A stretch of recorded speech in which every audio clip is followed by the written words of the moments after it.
나오신 모든 분들을 사랑하고 축복합니다. 저희 이 시간 온전히 주님을 예배하는 마음으로 주님의 보좌 앞으로 나아가며 함께 찬양하기를 원합니다. 그 어떤 이보다 신실하시고 사랑이신 주님께로 나아가는 시간 되셨으면 좋겠습니다. 몸이 불편하지 않으시다면 함께 자리에서 일어나 주님을 찬양합시다.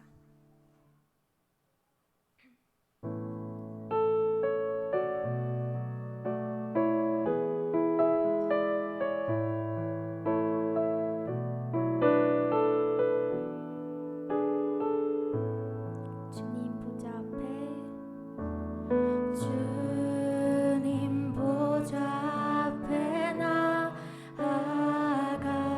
참된 안식과 기쁨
되시는 주님께서 나의 선한 목자 되시어서 우리의 삶 또한 이끌어 주심을 믿습니다.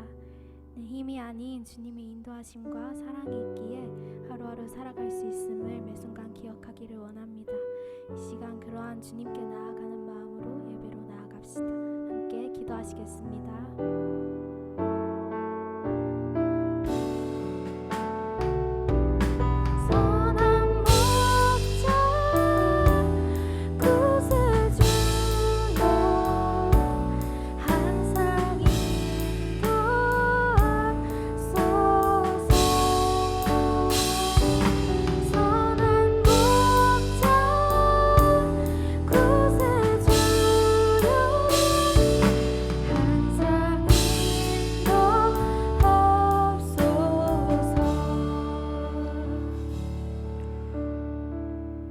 우리의 선한 목자가 되어주시는 하나님 아버지, 감사합니다. 우리가 하루하루 살아가는 모든 순간순간이 주님의 은혜인 줄로 믿습니다. 우리가 살아가는 모든 순간순간이 주님의 섭리 아래 있음을 믿습니다. 그러사오니 주님의 말씀으로 우리를 인도하여 주시옵소서. 아멘. 주님의 말씀으로 우리가 새롭게 되게 하시고 주님의 말씀으로 우리가 세워지게 도와 주시옵소서. 아멘. 그렇게 하심을 믿사오며 우리 주 예수 그리스도의 이름으로 기도하옵나이다. 아멘. 아멘. 할렐루야. 네, 오늘 이제 함께 보실 하나님의 말씀은 사도행전 7장입니다. 신약성경 197페이지 사도행전 7장 17절로 29절까지 말씀입니다. 제가 먼저 읽고 서로 교독하시고 마지막 29절은 합독하시겠습니다. 하나님이 아브라함에게 약속하신 때가 가까움에 이스라엘 백성이 애굽에서 번성하여 많아졌더니 요셉을 알지 못하는 새 임금이 애굽 왕위에 오르매 그가 우리 족속에게 교활한 방법을 써서 조상들을 괴롭게 하여 그 어린아이들을 내버려 살지 못하게 하려 할세. 그때 모세가 낳는데 하나님 보시기에 아름다운지라 그의 아버지의 집에서 3달 동안 길리더니 버려진 후에 바로의 딸이 그를 데려다가 자기 아들로 기르매 모세가 애굽 사람의 모든 지혜를 배워 그의 말과 하는 일들이 능하더라. 나이가 40이 되매 그 형제 이스라엘 자손을 돌볼 생각이 나더니 한 사람이 원통한 밤을 보고 보호하여 압제받는 자를 위하여 원수를 갚아 애굽 사람을 쳐 죽이니라. 그는 그의 형제들이 하나님께서 자기의 손을 통하여 구원해 주시는 것을 깨달으리라고 생각하였으나 그들이 깨닫지 못하였더라. 이튿날 이스라엘 사람끼리 싸울 때 모세가 와서 화해시키려 하여 이르되 너희는 형제인데 어찌 서로 해치느냐 하니 그 동물을 해치는 사람이 모세를 밀어뜨려 이르되 누가 너를 관리와 재판장으로 우리 위에 세웠느냐. 내가 어제는 애굽 사람을 죽임과 같이 또 나를 죽이려느냐 하니 함께 읽겠습니다. 모세가 이 말 때문에 도주하여 미디안 땅에서 나그네 되어 거기서 아들 둘을 낳으니라. 아멘. 네, 우리는 사도행전 말씀을 계속 보면서 교회의 그리고 우리의 근원이 어디에 있는가를 살피고 있습니다. 우리는 앞서 1에서 4장을 보면서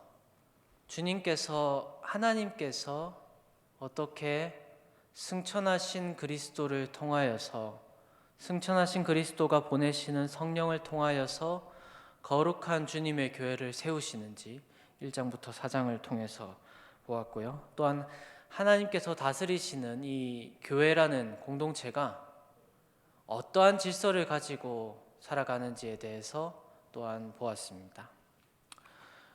그리고 이 교회의 삶에 계속해서 등장하는 한 가지 요소가 있습니다. 교회의 삶에서 1장부터 시작해서 계속해서 등장하고 있는 하나의 요소가 무엇일까요? 그것은 교회가 핍박을 받는다는 것입니다. 교회가 고난을 겪고요. 교회는 핍박을 받습니다. 그리고 이 6장부터 7장까지 내용에서 교회에 대한 하나의 아주 강한 핍박이, 그리고 아주 상징적인 핍박이 교회에게 닥칩니다.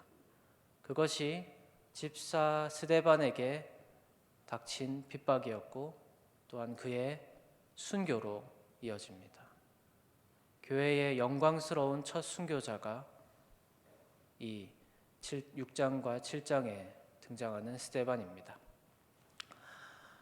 그리고 이 스데반의 죽음은, 순교는 상당히 중요한 의미를 가집니다. 왜냐하면 이 7장의 이야기를 분기점으로 해서 교회에 나아가는 방향이 달라지기 때문입니다. 교회는 지금까지 사도들의 놀라운 능력으로 예루살렘 안에서 그 성전에 계속해서 출입하면서 그들의 모임을 계속해 왔습니다. 사도들과 제자들이 중심이 되었죠. 그런데 이 스데반의 죽음을 분기점으로 해서 교회를 향한 이스라엘 백성들 공회의 공격이 너무도 거세졌기 때문에 교회는 더 이상 예루살렘에 머물 수가 없었습니다. 그래서 교회는 이 사건 이후로부터 여러 곳으로 흩어지게 됩니다. 그래서 오늘 우리가 보고 있는 이 내용은 상당히 우리의 근원에 있어서 중요한 의미를 가집니다. 그리고 이 사도행전 7장을 보시면은 상당히 긴 본문입니다. 60절까지의 내용을 다루고 있는데요. 그 가운데서 대부분은 우리가 스데반의 설교라고 부르는 내용입니다. 자, 그런데 이것은 정말로 설교일까요? 물론 이제 우리 스데반은 성경 말씀을 가지고 와서 이야기를 했기 때문에 설교라고 할 수 있습니다.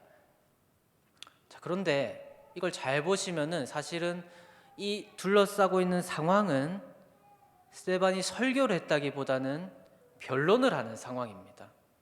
우리가 앞서 6장에서 본 것처럼 집사 스데반이 하나님의 권능에 사로잡혀서 여러 사역들을 하고 그것들이 공중에 드러났을 때 사람들이 이스라엘의 지도자들이 공회가 모여서 그를 거짓으로 고소합니다. 심지어는 거짓 증인을 세워가면서 너가 이런 잘못들을 했지 않느냐 하면서 스데반을 몰아붙이죠. 그리고 이어지는 7장의 내용은 그 고소에 대한 반박입니다. 자, 그렇다면 고소의 내용이 무엇일까요? 같이 성경이 있으시면 같이 펴서 보시겠습니다. 사도행전 6장 11절 말씀과 13절 말씀입니다. 제가 읽어드리겠습니다. 사람들을 매수하여 말하게 하되 이 사람이 모세와 하나님을 모독하는 말을 하는 것을 우리가 들었노라 하게 하고, 모세와 하나님을 모독하는 말을 하는 것을 우리가 들었다. 모세와 하나님입니다. 13절 말씀입니다. 거짓 증인들을 세우니 이르되 이 사람이 이 거룩한 곳과 율법을 거슬러 말하기를 마지 아니하는도다.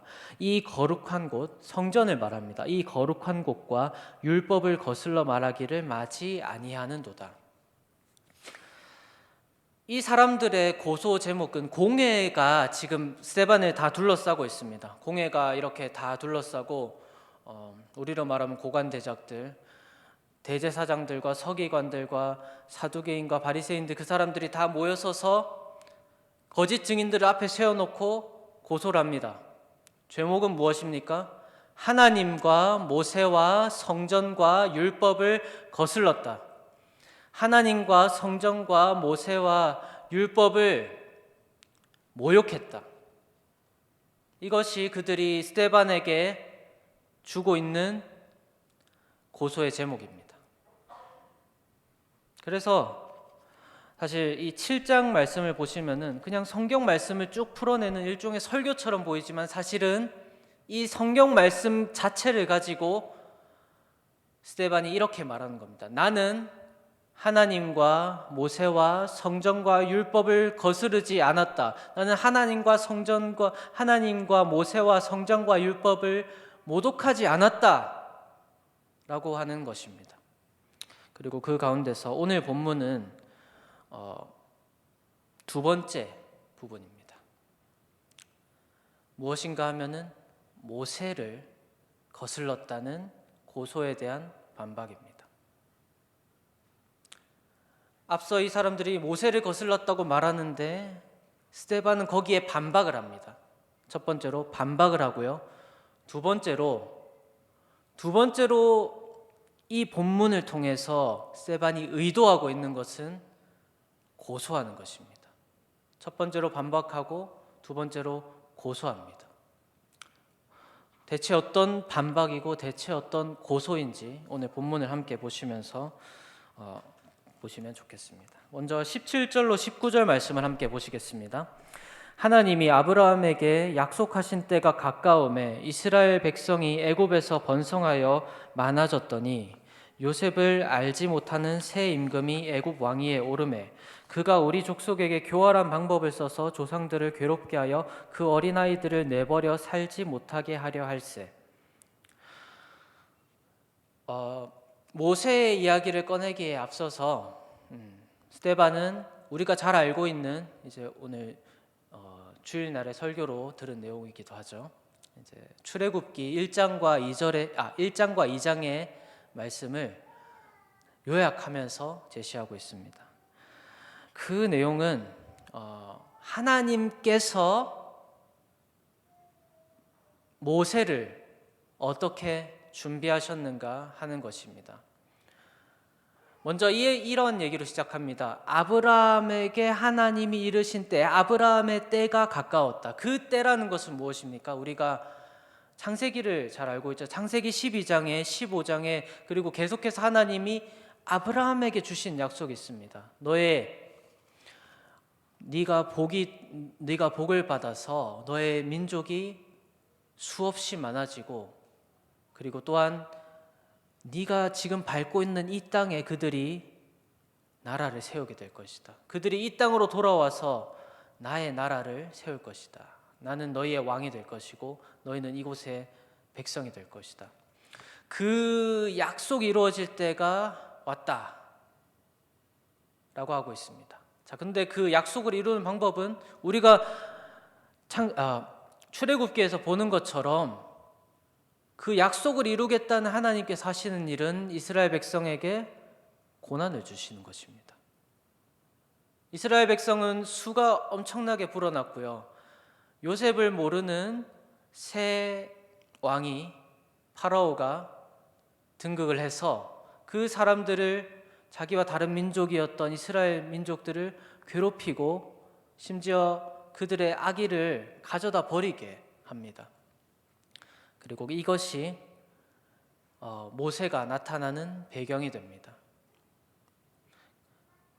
그리고 20절로부터 22절 말씀 함께 보시겠습니다. 그때에 모세가 났는데 하나님 보시기에 아름다운지라 그의 아버지의 집에서 3달 동안 길리더니 버려진 후에 바로의 딸이 그를 데려다가 자기 아들로 기르매 모세가 애굽 사람의 모든 지혜를 배워 그의 말과 하는 일들이 능하더라. 하나님께서 모세를 강에 던져져서 죽어야 됐던 모세를 놀라운 섭리로 살리셨습니다. 하나님께서 그를 보호하셔서 살리셨고 그는 하나님의 은혜로 그 애굽의 왕궁에서 왕자로 자라나게 됩니다. 그리고 이것을 또한 우리가 확인할 수 있는 것은 20절 말씀에 모세가 낳는데 하나님 보시기에 아름다운지라. 하나님 보시기에 아름다운 자였다. 하나님께서 그를 눈여겨보고 계셨고 그를 향한 계획을 이루어 가신다는 것입니다. 그래서 이 말씀을 통해서 우리가 알 수 있는 것은 그들의 고소 중에서 한 가지를 반론하는 것입니다. 그들은 스데반을 보고 너는 하나님을 모욕했다 라고 말했습니다. 그러나 스데반은 이렇게 말하는 것입니다. 아니, 나는 이 세상을 지으시고 다스리셔서 이 모세라고 하는 한 사람을 눈여겨보시고 그를 향한 섭리를 이어가시는 하나님을 나는 믿는다. 이 이야기를 나는 믿고 그 하나님을 나는 믿는다. 이것을 통해서 반박을 하고 있는 것입니다.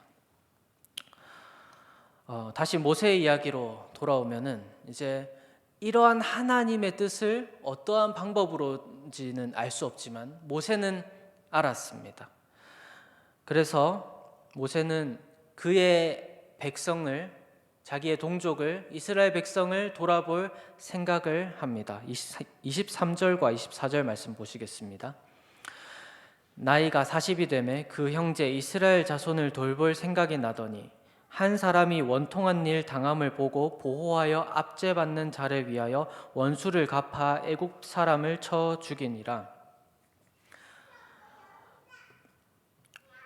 모세는 그의 형제 이스라엘 자손을 돌볼 생각이 있었습니다. 하나님께서 그에게 이러한 마음을 갖게 하셨습니다. 그래서 그가 했던 일은 애굽 사람들의 압제 속에서 고통받고 있는 이스라엘 자손들을 계속 돌아보는 일이었습니다. 왕자로서, 그러나 이스라엘 그 민족으로서 그 사람들을 잘 보고 있었습니다. 그런데 어느 날 모세의 눈앞에 그 애굽 백성 중에 한 사람이 이스라엘 백성을 죽도록 괴롭히는 것을 본 것입니다. 그래서 그를 살리기 위해서 모세는 이 애굽 사람을 죽이고 출애굽기에 보면 그를 몰래 묻었다라고 나와 있습니다. 물론 개인의 관점에서는 이것이 폭력적이고 나쁜 행동일 수 있으나 하나님의 관점에서 볼 때 이것은 그 민족을 생각하는 행위였습니다. 하나님께서 그에게 주신 소명을 그가 알고 있었다는 것입니다. 그 소명이 무엇입니까? 그는 애굽에서 이스라엘을 구원할 것입니다. 애굽의 그 압제에서 이스라엘을 구원해낼 것입니다.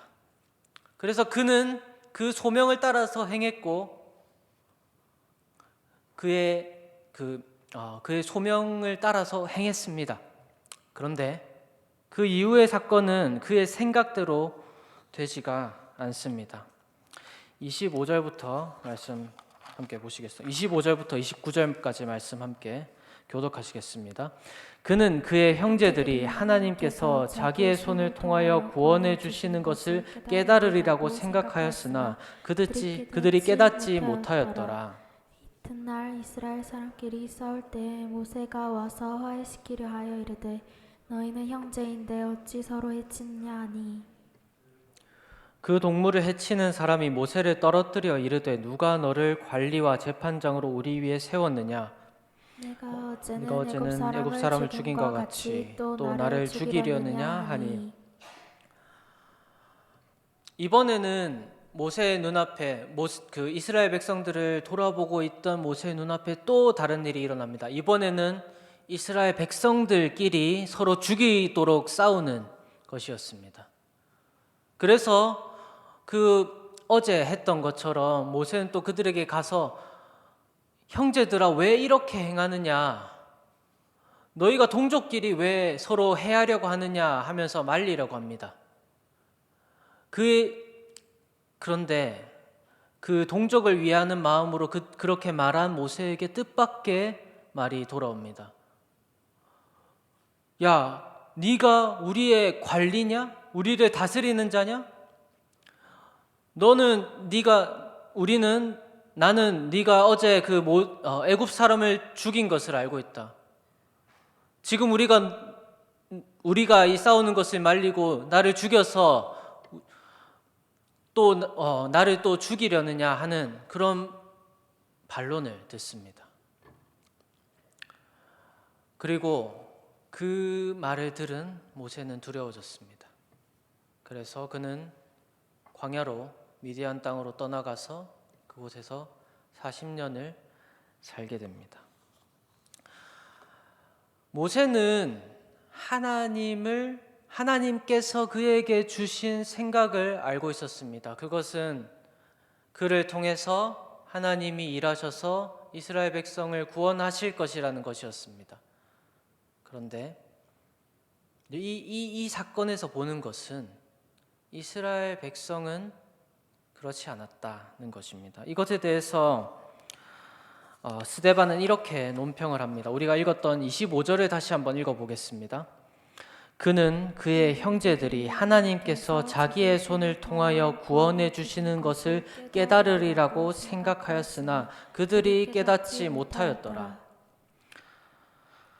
이스라엘 자손들이, 모세의 형제들이 모세가 이스라엘을 구원하는 것을 알 것이라고 모세는 생각했습니다. 그래서 이런 일들을 했습니다. 그런데 스데반은 그 일을 언급하면서 그들이 그렇지 않았다. 그리고 오히려 그들은 모세를 위협해서 쫓아보냈다라고 이야기하고 있습니다.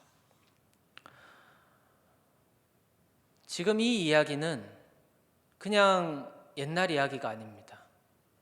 스데반이 자기를 둘러싼 공회 앞에 서서 그들에게 변론으로서 하고 있는 이야기입니다. 자, 그렇다면 이 이야기는 대체 무슨 의미일까요? 이 이야기의 핵심은 이것입니다. 앞서 말한 대로 이 이야기를 통해서 스데반은 자신이 하나님과 모세를 모욕하거나 거스르지 않는다는 것을 보였습니다. 오히려 스데반은 그들이 믿는 것과 똑같이 천지를 지으시고 인간의 운명을 다 섭리하시는 하나님을 믿는다는 것을 보여주었습니다. 그리고 모세가 하나님께서 그의 지혜와 계시를 주어서 하나님의 율법을 그들에게 주는, 그들을 구원하는 자로서 보낸 사람이라는 것을 인정합니다. 우리가 이것을 38절 말씀을 통해서 볼 수가 있죠. 제가 읽어드리겠습니다. 사도행전 7장 38절 말씀입니다. 시내 산에서 말하던 그 천사와 우리 조상들과 함께 광야 교회에 있었고 또 살아있는 말씀을 받아 우리에게 주던 자가 이 사람이라. 이것이 모세에 대한 스데반의 평가입니다. 하나님의 말씀을 받아서 광야 교회에서 우리를 인도하고 하나님의 말씀을 받아서 우리에게 준 사람이다.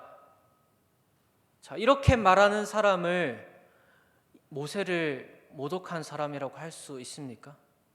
결코 없습니다. 자, 그렇다면 이것을 통해서 스데반은 반론을 했습니다.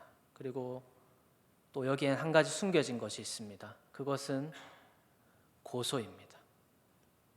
스데반이 25절 말씀에서 그의 형제들에 대해서 비판을 했습니다. 그의 형제들은 어떻게 했습니까? 하나님께서 자기의 손을 통하여 모세의 손을 통하여 구원해 주시는 것을 깨달으리라고 생각하였으나 그들이 깨닫지 못하였더라. 그리고 그들은 모세를 광야로 미디안으로 쫓아냈습니다. 모세는 지금 이 자리에 자기를 둘러싸고 있는 이스라엘 백성들을 놓기를 원하는 것입니다. 모세를 쫓아낸 그 이스라엘이 지금 예수 그리스도를 말한다고 해서 너희가 여기에 세운 나를 지금 고소하고 있는 너희 공회다. 이 이야기를 들려주는 것을 통해서 그들이 알기를 바랬던 것입니다.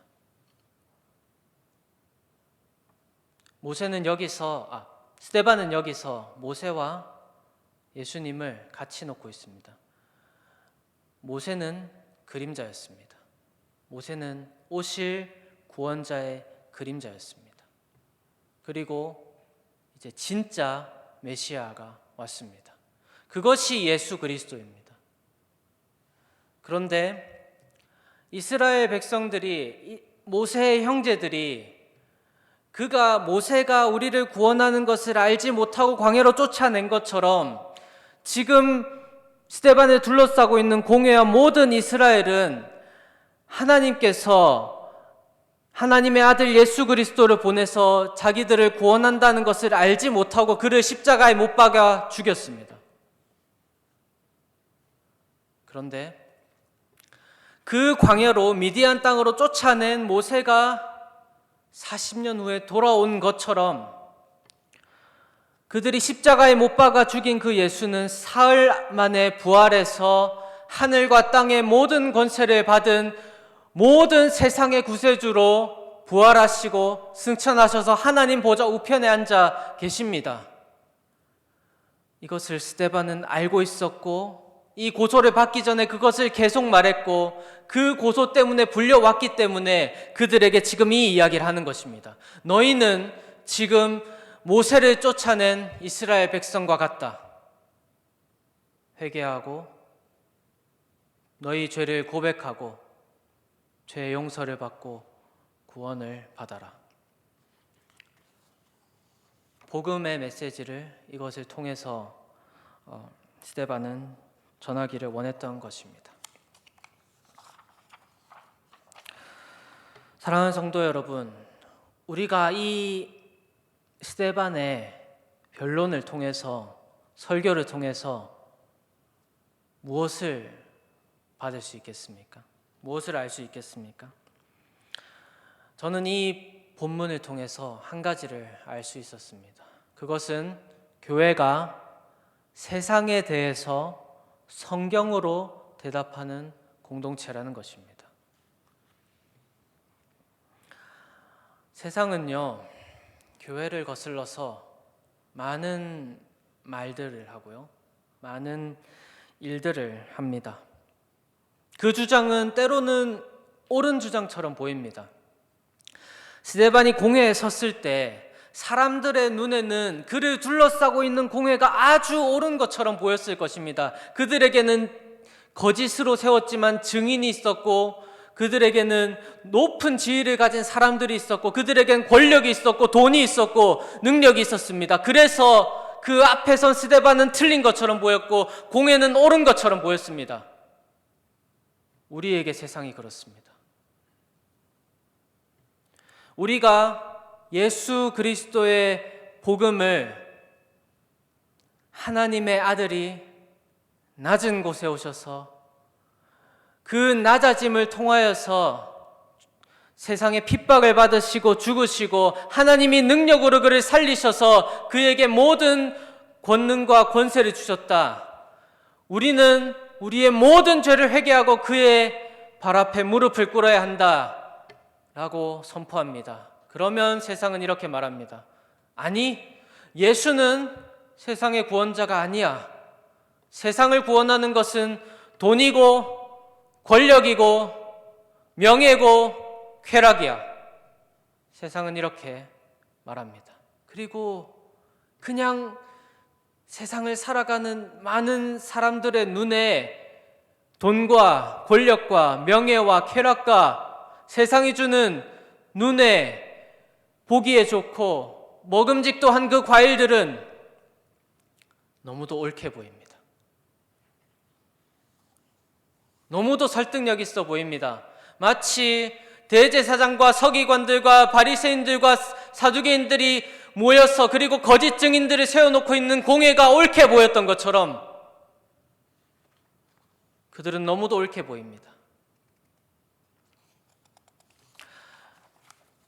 우리는 거기에 대해서 무엇이라고 말해야 될까요? 우리는 이 작은 책을 들고 그들에게 이야기해야 합니다. 우리에게 있는 이 작은 책은 이렇게 말합니다. 그들은 너희의 구원자가 아니다.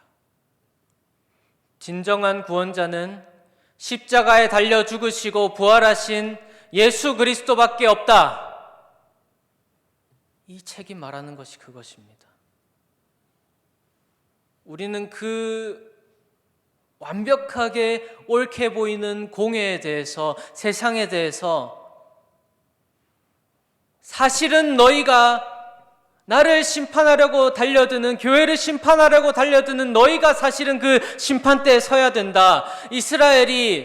모세를 쫓아낸 이스라엘이 사실은 심판대에 서야 하고, 예수 그리스도를 십자가에 못 박은 이스라엘이 심판대에 서야 하는 것처럼 사실은 너희가 심판대에 서야 한다.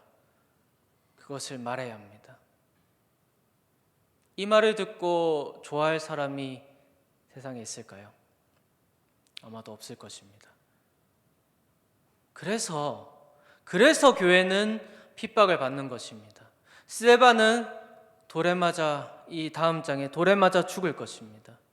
모세는 자기 동족에게 쫓겨서 광야로 쫓겨갔습니다. 예수 그리스도는 십자가에 못 박혀 죽으셨습니다.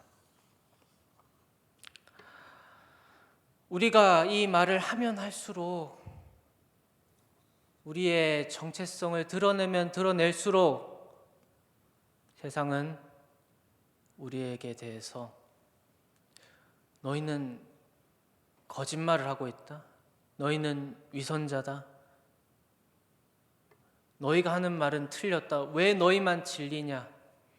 여러 가지 말을 할 것이고, 우리에게 어쩌면 고난과 핍박으로 그것들이 다가올 수도 있을 것입니다. 그럴 때 우리는 어떻게 해야 될까요? 나가서 싸워야 될까요? 아니다, 그렇지 않다 하고 반론해야 할까요? 그러지 않기를 바랍니다. 물론 그렇게 해야 할 때도 있을 것입니다. 그러나 어떤 때에는 그것을 다 들어주고 우리가 바보가 되고 어리석은 자가 되고 세상에서 찌꺼기처럼 되어야 합니다. 그런데 놀라운 것은 우리가 세상에서 버려지고 찌꺼기가 되고 아무것도 아닌 것처럼 되었을 때에 그곳에서 하나님의 역사가 시작된다는 것입니다. 모세는 그 형제의 손에 쫓겨서 미디안 광야로 쫓겨갔습니다. 그러나 하나님이 거기서 그를 연단하시고 그를 정말로 이스라엘의 구원할 사람으로 만들어 가셨습니다. 스데반은 이 설교를 하고 돌에 맞아 죽었고 교회는 흩어집니다. 그러나 하나님은 그 흩어짐을 통하여서, 그 순교의 피를 통하여서 교회를 하나님의 뜻대로 예루살렘과 온 유대와 사마리아와 땅끝까지 이르러 내 증인이 되리라 하신 그 말씀을 이루는 공동체로 바꾸어 가십니다. 예수 그리스도는 하늘 보좌를 버리고 이 땅에 오셔서 고난을 겪으시고, 죄 없으신 분이 죄인의 손에 죽으셨습니다. 그리고 하나님은 그를 통하여서 모든 믿는 자를 구원하기로 정하셨습니다. 그리고 그 일을 이루셨습니다. 사랑하는 여러분, 우리가 성경에서 보는 것은 우리가 성경을 세상에 들고 갈 때에 우리는 많은 반대를 겪을 것이라는 사실입니다. 그리고 우리가 그것을 다 고난과 고통과 괴로움을 겪어야 한다는 것입니다. 그런데 거기서 끝이 아닙니다. 하나님께서는 우리가 낮아지고 겸손해지고 세상의 먼지와 찌꺼기와 같이 되었을 그때에 하나님의 일을 시작하실 것입니다. 믿으십니까? 그래서 우리는 이 말씀을 붙들고 매일 어제보다 오늘 더, 오늘보다 내일 더 이 말씀을 선포하고 그대로 살아가는 공동체가 되어야 합니다. 사랑하는 여러분, 이제 말씀을 맺기를 원합니다. 스데반 집사가 이렇게 공회 앞에서 한 이 변론은 우리에게 중요한 사실을 알려줍니다. 우리는 다른 것이 아니라 성경을 들고 세상에게 말하는 공동체입니다. 이 성경을 사랑하십시오. 이 성경을 사랑하시고 그 성경을 통해서 살아내고 말하는 여러분이 되시기를 주 예수 그리스도의 이름으로 축복합니다. 아멘. 함께 찬양하며 기도하시겠습니다.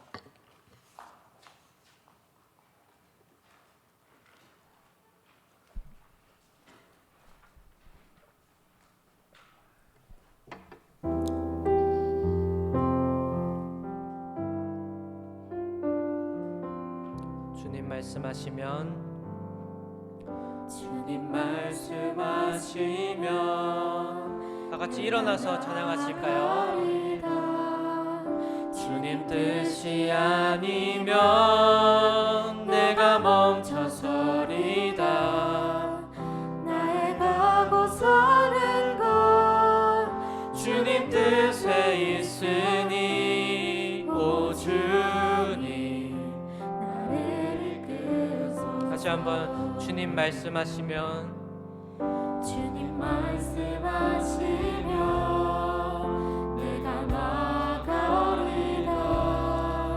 주님 뜻이 아니면 내가 멈춰서리라. 나의 가고 서는 것 주님 뜻에 있으니 오 주님 나를 이끄소서. 뜻하신 그곳에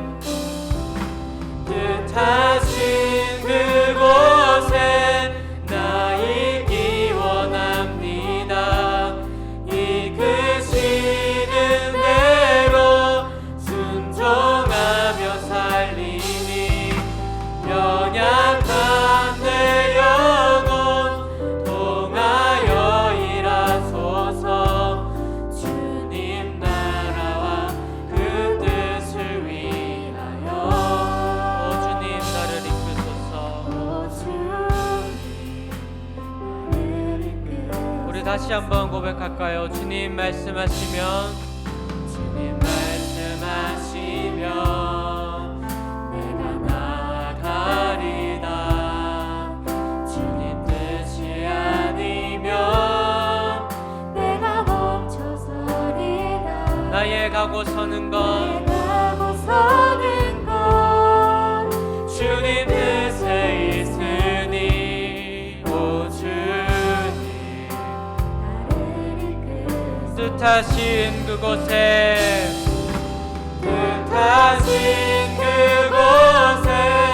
나 있기 원합니다. 이끄시는 대로 순종하며 살리니 연약한 내 영혼 통하여 일하소서. 주님 나라와 그 뜻을 위해 뜻하신 그곳에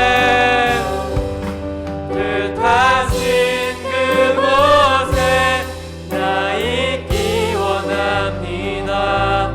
이끄시는 대로 순종하며 살리니 연약한 내 영혼 통하여 일하소서. 주님 나라와 그 뜻을 위하여 오 주님 나를 이끄소서. 사랑하는 여러분, 이 시간 함께 기도합시다. 기도하실 때에 우리가 이 세상에서 마치 스데반이 그 공회에 둘러싸인 것과 같이 사방을 둘러싼 적들이 우리보다 옳아 보이고 옳은 길처럼 보이고 우리보다 빛나는 것처럼 보이고 우리보다 높은 것처럼 보이고 우리를 눌러서 압제하는 것처럼 보여서 우리가 아무 힘도 없을 때에 우리가 주님의 그 말씀을 붙들고 살아가게 해주시옵소서. 주님이 말씀하시면 걷고 주님이 아니면 멈춰서는 그 삶을 우리가 살 수 있도록 오직 말씀만 의지하여서 살아가는 삶을 살 수 있게 도와주시옵소서. 이 시간 함께 기도합시다. 기도하시겠습니다. 주여, 주여, 주님, 우리의 삶이 오직 말씀을 붙들고 사는, 말씀에 붙들려 사는 삶이 되게 도와주시옵소서. 주여, 우리는 연약하고 우리는 부서지나 주님의 말씀이 우리를 붙들어 주시옵소서.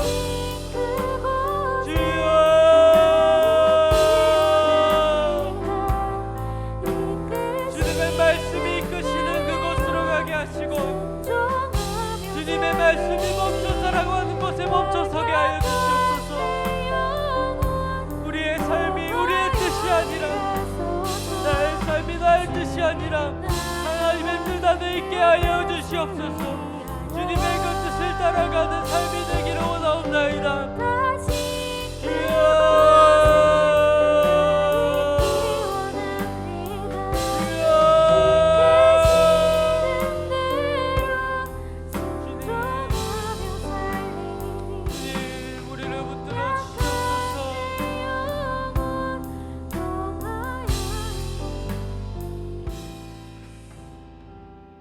하나님의 말씀은 나의 발의 등이요 내 길에 비치시나이다. 주님의 말씀을 따라 걷는 그 삶보다 복된 삶이 없음을 고백합니다. 주님, 우리가 그 삶을 따라갈 수 있게 도와주시옵소서. 우리는 연약해서 넘어지고 쓰러지고 죄에 다시 또 빠지고 세상의 그 압박들에 눌려서 하나님의 뜻을 포기하려고 할 때도 있습니다. 그러나 우리가 다시 말씀을 붙들게 해 주시옵소서. 다른 어떤 것이 아니라 하나님께서 우리에게 허락하시는 그 말씀을 붙들며 살아가게 하여 주시옵소서.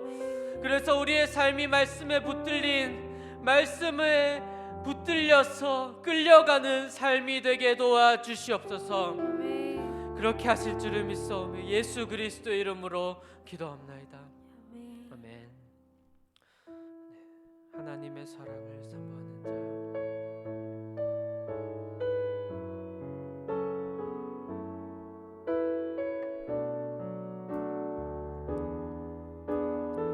하나님의 사랑을 사모하는 자, 하나님의 사랑을 사모하는 자, 하나님의 평안을 바라보는 자, 너의 모든 것 창조하신 우리 주님이 너를 얼마나 사랑하시는지 하나님께 찬양과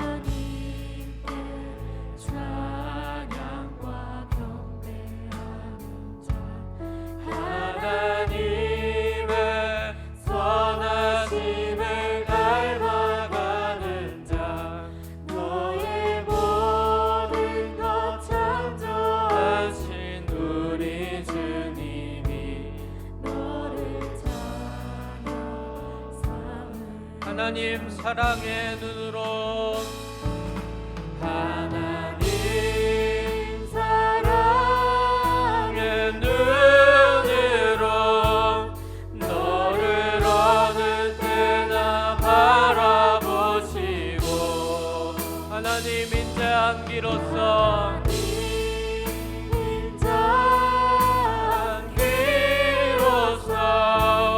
언제나 너에게 이르시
그렇습니다. 우리의 주님은 항상 우리를 사랑하시고 우리를 바라보시고 그 섭리의 손으로 우리를 보호하시는 분이십니다.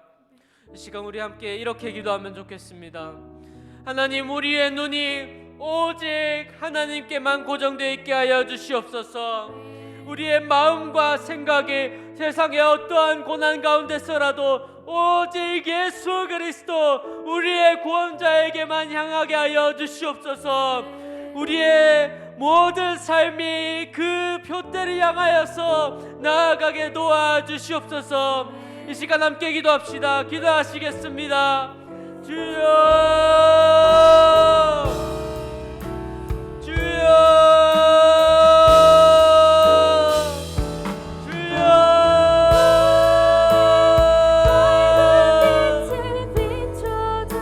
주님, 우리의 눈이 다른 세상의 어떤 곳에 향하는 것이 아니라 오직 주님께로만 향하게 도와주시옵소서. 오직 주님만 바라보며 살아가게 하여 주시옵소서. 세상에 어떤 유혹들이 찾아올 때라도 우리의 발걸음이 무뎌질 때라도 오직 주님만 바라보며 살기로 원하오니 주님, 우리의 생각과 마음을 붙들어 주시옵소서. 성령 충만함으로 우리가 그 길을 걸어갈 수 있게 도와주시옵소서. 온전히 하나님의 뜻을 나타내는 삶을 살게 하여 주시옵소서. 우리의 주가 되시고 구주가 되신 예수께만 우리의 눈을 바라보며 우리의 남은 삶의 모든 삶을 살아가게 도와주시옵소서.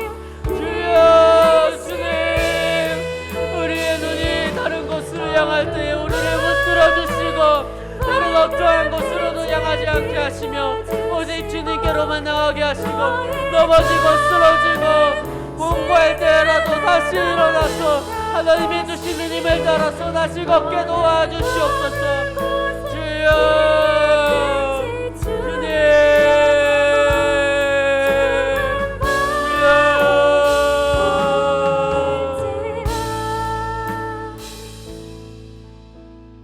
하나님 아버지, 우리는 연약하고 자빠지고 넘어집니다. 그러나 오직 여호와 락망한 자는 새 힘을 얻으리니 독수리가 날개 치며 올라간 같을 것이요. 주님이 말씀을 붙들며 나아가오니 우리는 넘어지고 쓰러지고 실패하고 좌절하고 낭망하지만 우리의 눈이 항상 예수 그리스도만을 보게 하여 주시옵소서. 그래서 우리가 넘어졌을 때라도 다시 일어나서 다시 회개하고 다시 주님의 부활의 첫 열매가 되신 예수 그리스도를, 우리에게 하나님의 나라를 약속하신 예수 그리스도를 바라보게 도와주시옵소서. 그래서 그 예수 그리스도를 바라보는 믿음을 가지고 우리의 모든 삶을 살아가게 하여 주시옵소서. 그렇게 하실 줄을 믿사오며 우리 주 예수 그리스도의 이름으로 기도합나이다. 아멘. 시간 함께 그 길을 걸어가기 위하여서 성령 하나님 우리를 충만하게 하여 주시옵소서. 함께 기도하시고 각자의 기도 제목으로 또한 기도하시겠습니다. 기도하시겠습니다.